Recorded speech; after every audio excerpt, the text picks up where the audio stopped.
We have been covering that joint press conference between President Obama and President Lee of South Korea. That is continuing right now in the Rose Garden of the White House. I believe a question and answer session with reporters is just about to take place. Let's go back to that press conference live here on Bloomberg. Thank you, Mr. President. North Korea has said it should be recognized as a nuclear power, and it has set that as a precondition for normal relations with the United States and with other nations.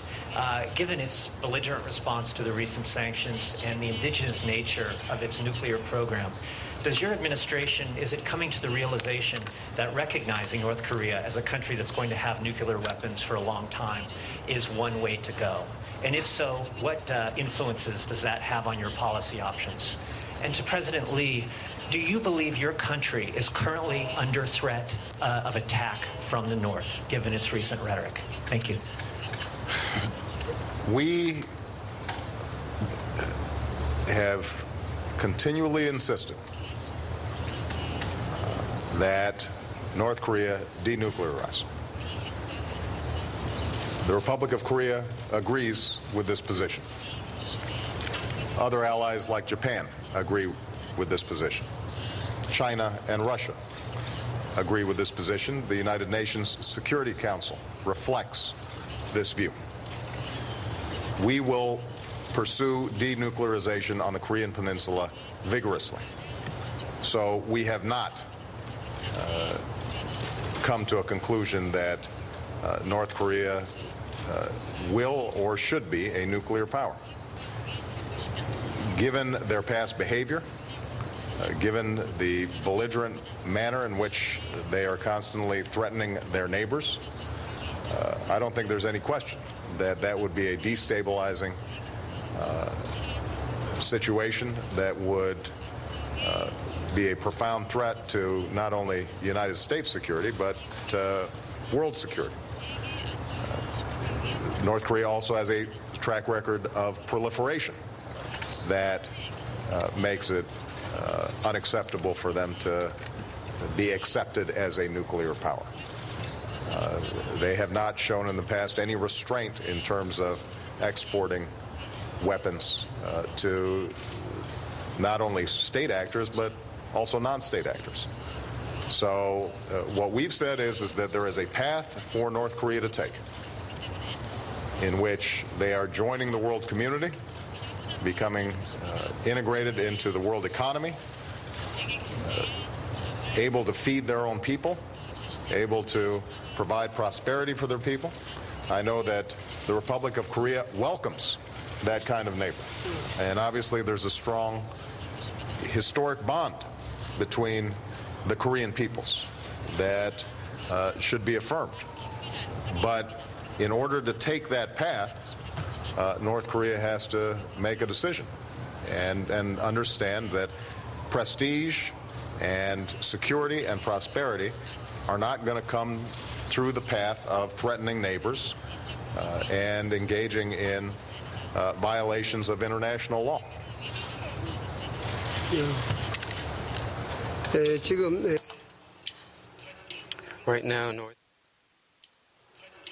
Right now, North Korea, there was a question about whether we fear an imminent attack by North Korea. 60 years ago, North Korea invaded South Korea, and they began a war. After that, there were numerous amount of threats leveled against South Korea ever since. However, South Korea, we have always been very firm in our response and always prepared. And of course, this is based firmly on the firm cooperation and partnership and alliance between Korea and the United States. And North Koreans, when they look at the firm partnership and alliance that we have between our two countries, they will think twice, taking any measures that they will regret. And again, this very firm alliance that we have between the United States and Korea is going to prevent anything from happening. And of course, North Korea may wish to do so, but of course they will not be able to do so.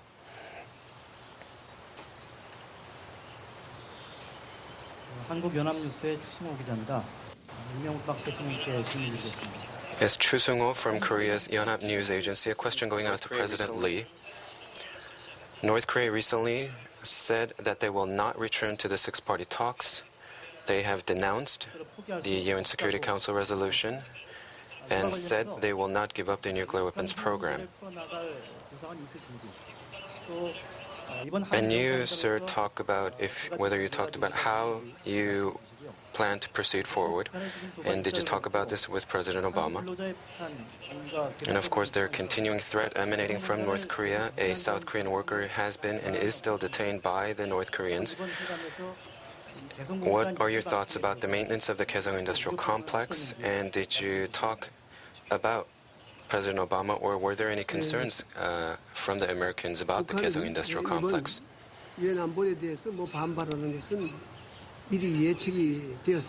North Korea has been resisting, and they've reacted aggressively to the new UN Security Council resolution, which is quite expected. And of course, the North Koreans may react by firing another round of missiles or taking actions. We can also expect that from them as well. However, North Koreans must understand that they will not be able to gain compensation by provoking a crisis. This has been a pattern in the past, but this will no longer be. The firm U.S.-Korea cooperation and alliance will not allow that. And the recent Security Council resolution is not simply about words, it is about taking follow-up action and vigorously implementing the UN Security Council resolution.